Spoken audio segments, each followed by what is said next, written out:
آخری کنارے پر تانیہ تر ناول قسط نمبر 23۔ بذات کی گاڑی اندر آئی اور بلیک شیشوں کے اندر سے ہی بذات نے روح کا بھیگا ہوا وجود دیکھا، اور وہ اتنی گلی ہوئی کڑی تھی کہ کیا چیز تھی جو چھپ رہی تھی، وہ مکمل ایکسپوز تھی۔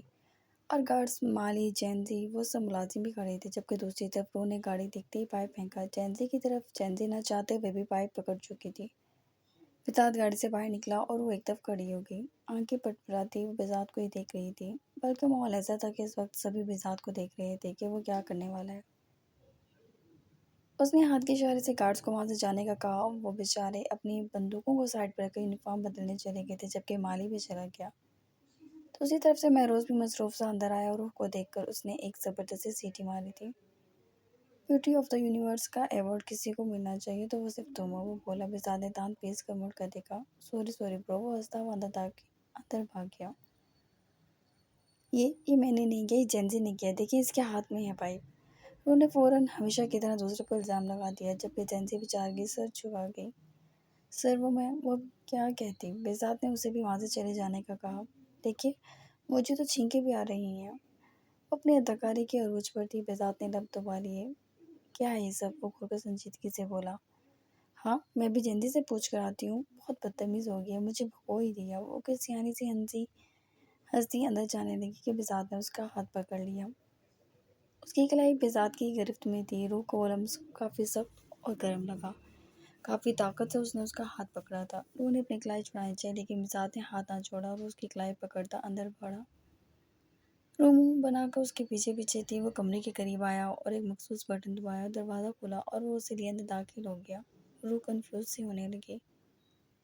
اس نے اپنی کلائی آزاد کرائی اور آئینے میں اپنا عکس دیکھ کر بذات کی نگاہوں کی تپش کو محسوس کر گئی۔ اس نے فوراً سے اپنے بازو آگے باندھ لیے۔ بے شرم بے حیا انسان ہیں آپ تو، وہ گھور کر بولی۔ بے شرم میں ہی ہوں اب۔ وہ سر جھٹک گیا۔ ہاں تو اور کون ہے؟ آپ مجھے گھور رہے تھے۔ وہ آئی بروز اٹھا کر اس کے پیچھے پیچھے تھی، جبکہ وہ وارڈروب سے کچھ نکال رہا تھا۔ دیکھنے والی چیز کو سب بھی دیکھتے ہیں، اور اگر چیز بھی دیکھنے لائق ہو تو دیکھنا عام بات ہے۔ اس نے ایک ڈریس اس کے سامنے کیا، روح کی نرخیوں سے گھورنے لگی اور صوفے پر بیٹھ گئی، جبکہ بذات نے اس کے لیے ڈریس نکالا اور اس کے سامنے کیا۔ خود پہنو گی یا میں زحمت کروں؟ وہ بولا تو وہ غصے سے اٹھی۔ کیوں، میرے پاس ہاتھ نہیں ہے کیا؟ وہ تڑک کر بولی۔ زبان بھی بہت تیز ہے، وہ بڑبڑایا اور وہ واش روم میں چلی گئی۔ تقریباً آدھا گھنٹہ وہ واش روم میں پانی سے کھیلتی رہی تھی، جبکہ بذات نے باہر بیٹھ کر اس کا ویٹ کیا تھا، اور جب وہ باہر آئی تو اس کے دماغ میں کوئی اور اسکیم تھی۔ اب وہ ساری زندگی تو اس آدمی کے ساتھ رہنے والی نہیں تھی، تبھی اس نے بذات سے باہر جانے کی فرمائش کر لی۔ مجھے نہیں لگتا تمہیں ضرورت ہے باہر جانے کی، آرام کرو، میں 1.5 گھنٹے میں واپس آتا ہوں اور تم یہاں سے کہیں نہیں جاؤ گی، وہ بولا اور اٹھ گیا۔ میں پاگل ہوں، میں یہاں کیا کروں گی؟ مجھے باہر لے کے چلے۔ مجھے نہیں پتا، وہ کسی روٹے ہوئے بچے کی طرح منہ بسوڑ کے کھڑی ہوگی، جبکہ بذات کا ڈمپل ہلکا سا نمایاں ہوا۔ ہم بھی کبھی چل دیں گے، مجھے ابھی جانا ہے، سوچ لیں بھاگ جاؤں گی پھر میں یہاں سے۔ وہ انگلی اٹھا کے آنکھیں دکھاتی دھمکی دینے لگی۔ ہاں، ڈر گیا میں تمہاری اس پدی سی دھمکی سے، بتاؤ کہاں جانا ہے؟ اس نے اس کی انگلی چٹکی اور بولا۔ تب کہ روح خوش ہو گئی۔ مجھے سمندر دیکھنا ہے بذات، مجھے بہت شوق ہے سمندر دیکھنے کا۔ وہ اچھلی جبکہ پھر سنبھلی کہ اس کی سانسیں پھولنے لگ جاتی۔ پنڈی میں سمندر کہاں سے آیا؟ وہ ذرا حیرانگی سے اسے دیکھنے لگا۔ اوہ آئی سی، مجھے یاد آیا، تم تو انڈیا سے ہو، پھر تو پنڈی میں سمندر ہو سکتا ہے۔ وہ سر جھٹک کر باہر نکلا۔ آپ دوسروں کا مذاق بناتے ہیں، شرم کیوں نہیں آتی آپ کو؟ روز کے قدموں کے ساتھ قدم ملانے لگی، جبکہ گیلے بال بکھرے ہوئے تھے۔ وہ بلو شرٹ اور بلیک پینٹ میں تھی، جبکہ گیلے بال ہلکے ہلکے سوکھنے لگے تھے، اور وہ گلابی سی لڑکی اسے ہر بات پہ الجھ رہی تھی۔ میں صرف تمہارا مذاق بناتا ہوں، ورنہ لوگوں سے بات کرنا میری عادت نہیں ہے۔ وہ گھر سے باہر نکلا۔ ہاں، گولیاں جو چلتی ہیں آپ کی دہشت گرد کہیں کہ وہ گاڑی میں سوار ہوگی۔ بذات نے گہرا سانس بھرا۔ بذات، مہروز نے پکارا تھا، جبکہ بذات نے اسے وہیں رکنے کا کہا۔ روح سے منہ چڑھا گئی، خوش ہو گئی تھی کہ اس نے اسے روک دیا۔ اس نے بذات کو ایک ٹیکسٹ کیا تھا، جبکہ مہروز نے غصے والی ایموجی بھیج کے ان کا ہر کام روح سے زیادہ اہم تھا، مگر وہ روح کو ہر کام پر فوقیہ دے رہا تھا۔ کتنا مزہ آتا ہے نا جب کوئی جلتا ہے، وہ بازو پھیلا کر بولی۔ ویسے ہم کہاں جا رہے ہیں بذات کو یاد آیا؟ اب مجھے پلیز چھوڑ دیں، مجھے ڈر لگتا ہے، میں آپ کی قید میں ہوں۔ وہ معصومیت سے آنکھیں پٹپڑاتی ڈرامے بازی کرنے لگی، جبکہ بذات نے گردن موڑ کر دیکھا۔ اگر تم زیادہ بولی تو میں تمہیں گاڑی سے باہر پھینک کر چلا جاؤں گا۔ لو، کوئی اپنی محبت ایسے بات کرتا ہے؟ بددعا لگ جاتے، محبوب کو ناراض نہیں کرتے۔ اس نے اپنی طرف سے درس دیا تھا۔ ہاں تمہیں تو محبت میں تمغے ملی ہوئے ہیں، وہ سر جھٹک کر بولا۔ میں بہت محبت کرتی ہوں، پتہ بھی ہے آپ کو کس سے؟ وہ تیوری چڑھا کر بولا، شجر سے اور کس سے؟ وہ شانے جھکا کی شجر عباس جو ڈیٹ پر ہے اس وقت۔ کیا؟ وہ چیلا اٹھی جبکہ بہزاد نے گہرا سانس بھر کے گاڑی کو موڑا تھا۔ شجر کس کے ساتھ ڈیٹ پر ہے؟ پروشا کے ساتھ، وہ سکون سے بولا جبکہ اس کی آنکھیں مزید پھیل گئیں اور ہونٹوں پر ہاتھ رکھی۔ آپ آپ کی پروشا؟ وہ حیرانگی سے آنکھیں پھیلائے مدھم آواز میں بول رہی تھی۔ بہزاد شانے جھکا گیا۔ یعنی یہ دونوں مل کر ہم دونوں کو چیٹ کر رہے ہیں؟ وہ ہتھیلی پہ مکہ مارتی غصے سے بولی۔ بہزاد نے ایک نگاہ اس پر ڈالی اور سر نفی میں ہلانے لگا۔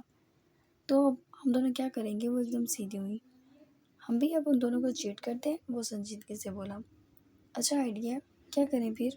وہ جاسوسوں کی طرح پوچھ رہی تھی۔ ہوٹل چلتے ہیں، ایک اچھی سی نائٹ اسپینڈ کرتے ہیں، پھر پکس لے کر ان دونوں کو سینڈ کریں گے سمپل۔ اسے مشورہ دیا۔ روح اسی پوزیشن میں اسے دیکھنے لگی۔ استغفر اللہ، اس نے کانوں پہ ہاتھ رکھا جبکہ بہزاد نے مسکراہٹ ضبط کی۔ یہ لڑکی کسی کا بھی موڈ آف اور موڈ اچھا کرنے کی صلاحیت رکھتی تھی۔ لا حول ولا۔ شرم تو مجھے پتہ ہے آپ کے پاس نہیں ہے، لیکن پھر بھی شرم کر لیں کچھ، وہ بولی جبکہ بہزاد مسکراتا رہا۔ میں چھوڑوں گی نہیں ان دونوں کو، ان کی ماں کی۔ وہ غصے سے مٹھیاں بھیج گئی۔ بہزاد مسکراتا رہا اور اس کی تہذیب بھری گالیاں سنتا رہا۔ آپ نا اب مجھے بس اپنے کام میں شامل کر لیں، اس شجر و پلوشہ کو گولیاں ماروں گی سب سے پہلے۔ آئے بڑے سستے عاشق۔ ہاں تاکہ گولی مارنے کے بعد تم سانسیں بھول جاؤ۔ بہزاد نے اسے تنگ کرنے کی ٹھان لی تھی۔ اس نے بہزاد کے بازو پر مکے برسا دیے جبکہ وہ بہزاد پر مسکرا دیا۔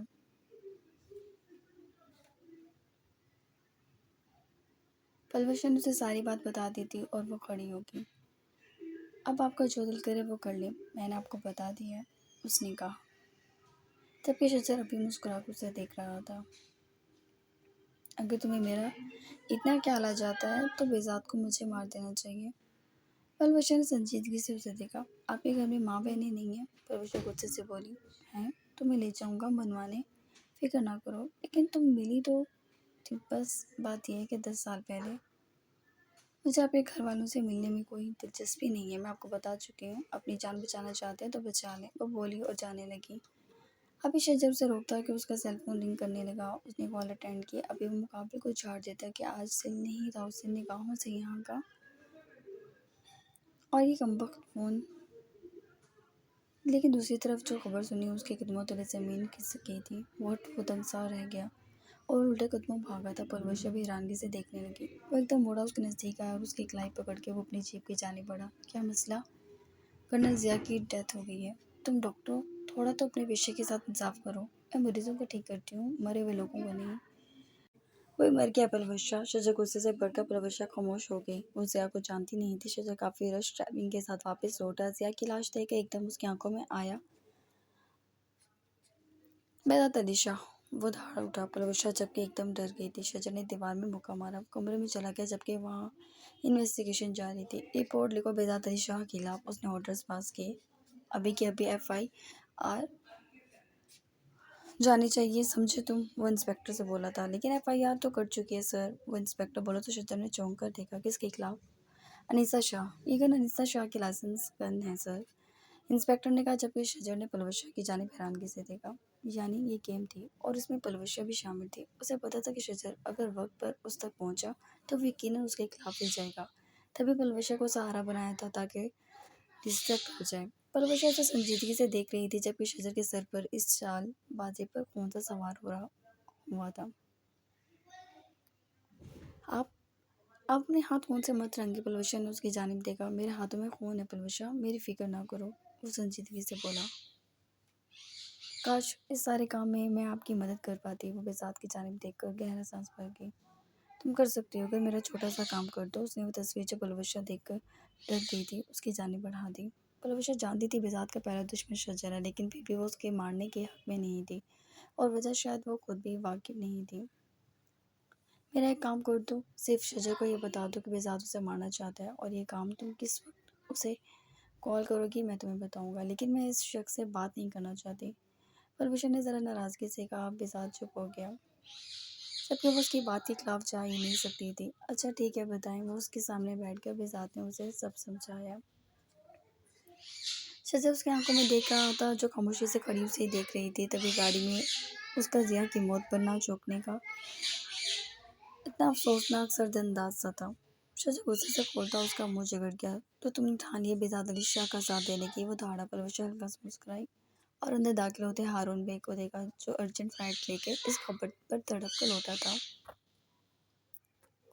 جیسے عجیب ہلچل سی پھیل گئی ہو۔ مبین خان اور بھی سب لوگ ادھر ادھر جمع ہو گئے تھے۔ ہارون بیگ مٹھیاں بھیج گیا۔ اس نے ایک نظر شجر کو دیکھا جو سرخ ہو رہا تھا اور وہاں سے چلا گیا، جبکہ پلوشہ بھی چلی گئی تھی۔ اس نے ایک ٹیکسٹ کیا تھا بہزاد کو، ویری گڈ، ہاسپٹل چلی جاؤ، محروس تمہارے ارد گرد ہی ہوگا۔ اس کی بات پہ پلوشہ سر ہلاتی گاڑی میں سوار ہو گئی۔ بہزاد کی مدد کر کے اسے کافی خوشی ملی تھی، جبکہ شجر کا غصہ دیکھ کر کافی ڈر گئی تھی۔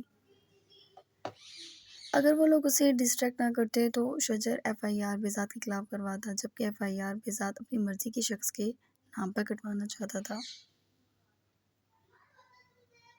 ایک بہزاد علی شاہ نہیں سنبھل پا رہا تم سے شجر، آواز میرا یار میرا دوست مار دیا اس نے، اور تمہاری ناک کے نیچے یہ سب ہو گیا۔ ہارون کا بس نہیں چلا تھا، اس کے منہ پر سب چیزیں پھینک کر مارے۔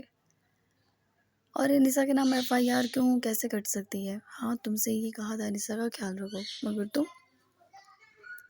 اگر تم میرے ساتھ غداری کا سوچ رہی ہو تو شجر ایسا کچھ نہیں ہے، وہ سنجیدگی سے بولا۔ مجھے بہزاد علی شاہ چاہیے شجر، وہ چلا رہا تھا، اس کا لہجہ بتا رہا تھا اسے ضیا کی کتنی تکلیف ہے۔ کوئی بھی کمزوری، کوئی بھی ایسی بات جو اسے کمزور کرے ڈھونڈو اور اس کی گردن دبا لو۔ جانتا ہوں اس کی کمزوری، وہ دانت پیس کر بولا، اور ہارون سر تھام گیا۔ ان دونوں سے یہ بات قبول نہیں ہو رہی تھی کہ ضیا مر گیا۔ آپ کو پتہ ہے جب میں آپ کے پاس سے چلی جاؤں گی میں شادی کر لوں گی، وہ سیٹ سے ٹیک لگائے کب سے بولے جا رہی تھی۔ بہزاد صرف یہ سوچ رہا تھا کہ وہ تھکتی کیوں نہیں۔ تم مجھ سے شادی کر لو، وہ بولا۔ اب دہشت گرد ہے، وہ منہ بنا گئی۔ کوئی ثبوت ہے؟ پتہ ہے مجھے۔ وہ سیدھی ہو گئی۔ پھر میں اپنے بوائے فرینڈ کو بابو کہوں گی۔ وہ ایکسائٹڈ تھی۔ تمہارا بابو صرف میں بنوں گا، وہ سوک سے بولا۔ ایمی آپ نہایت بدتمیز نخریلی انسان ہیں۔ نخرے تو تم دکھاتی ہو مجھے۔ اچھا مجھے تنگ نہ کریں، بہت بولتے ہیں آپ۔ جب سے بیٹھی ہوں بول بول کے سر کھا گیا۔ وہ سر تھام گئی۔ بہزاد کا منہ کھل گیا۔ مجھے بھوک لگ رہی ہے، وہ بولی تو وہ خود کو بیچارہ محسوس کرتا سر ہلا گیا۔ وہ کچھ دیر چپ رہی تو وہ تسلی میں آ گیا کہ اب بولے گی نہیں، لیکن اس نے پھر سے اس کی جانب دیکھا۔ بہزاد ایک بات پوچھوں، وہ بولی، جبکہ وہ گھور گیا۔ نہیں، صاف ٹکا سا جواب دیا۔ پلیز بس ایک، وہ بات ضد ہوئی۔ وہ ہنکارا بھر گیا۔ آپ کے بابا اور ماما کہاں ہیں جو آپ بگڑ کر دہشت گرد بن گئے؟ وہ اینڈ میں منہ بنا گئی۔ اس نے اس کی جانب دیکھا اور سوچنے لگا وہ اس کے ساتھ آگے جا کر کیسے گزارا کرے گا۔ اول تو میں دہشت گرد نہیں ہوں، اس نے بات شروع کی۔ ہاں پتہ ہے، ہر چور کہتا ہے میں چور نہیں، آگے بتائیں، وہ بولی تو بہزاد نے نفی میں سر ہلایا۔ میری موم کی ڈیتھ ہو گئی تھی، پھر ڈیڈ نے ایک نیچ عورت سے دوسری شادی کر لی۔ اوہ، وہ افسوس کرنے لگی۔ اب میرے ڈیڈ کی بھی ڈیتھ ہو گئی ہے۔ کتنا دکھ ہوتا ہے نا جب کوئی اپنا مر جاتا ہے، وہ آہستگی سے بولی۔ ایسا ہی ہے۔ آپ کے ڈیڈ نے دوسری شادی کیوں کی؟ وہ ذرا ناراضگی سے بولی۔ وہ شانے اچکا گیا۔ مجھے لگتا ہے عورت مرد کی ضرورت ہے، تو انہوں نے بھی شادی کر لی، وہ بولا، جبکہ روح کے سر پر سے بات گزر گئی۔ وہ کیسے؟ اپنے اتنے چھوٹے دماغ کو پیدل نہ چلاؤ، کچھ دیر سو جاؤ، کیونکہ ہمیں سمندر تک پہنچتے پہنچتے بہت وقت لگ جائے گا، اس نے کہا تو روح نے سر ہلایا اور اچھے بچوں کی طرح وہ آنکھیں بند کر گئی۔ ابھی کچھ دیر ہی گزری تھی کہ سو گئی۔ بہزاد نے اس کی جانب دیکھا، وہ اتنی پیاری لگ رہی تھی سوتی ہوئی، اور وہ واقعی کچھ دیر بعد بور ہو گیا، کیونکہ اس کا ٹیپ ریکارڈر اب اچھا لگ رہا تھا۔ ایک دم وہ چپ ہو گئی تو وہ اداسی سی محسوس کرنے لگا۔ اس نے گاڑی روک لی۔ دل تھا معلوم نہیں کیوں اسے اپنی باہوں میں بھر لے۔ اس کی ہوش و حواس میں تو وہ ایسا کرتا تو وہ اس کا خون ہی کر دیتی۔ تبھی مدہوشی کا فائدہ اٹھاتے اس نے روح کو اپنی سیٹ پر احتیاط سے کھینچا اور اپنی گود میں بھر لیا۔ اس نے ایک آنکھ کھول کے نیندوں میں بہزاد کو دیکھا۔ چھوڑو مجھے دہشت گرد، وہ بولی، اس کی گردن میں بازو ڈال کر سو گئی۔ بہزاد نے اپنی سیٹ پیچھے کی اور اسے اپنے دل سے لگا لیا۔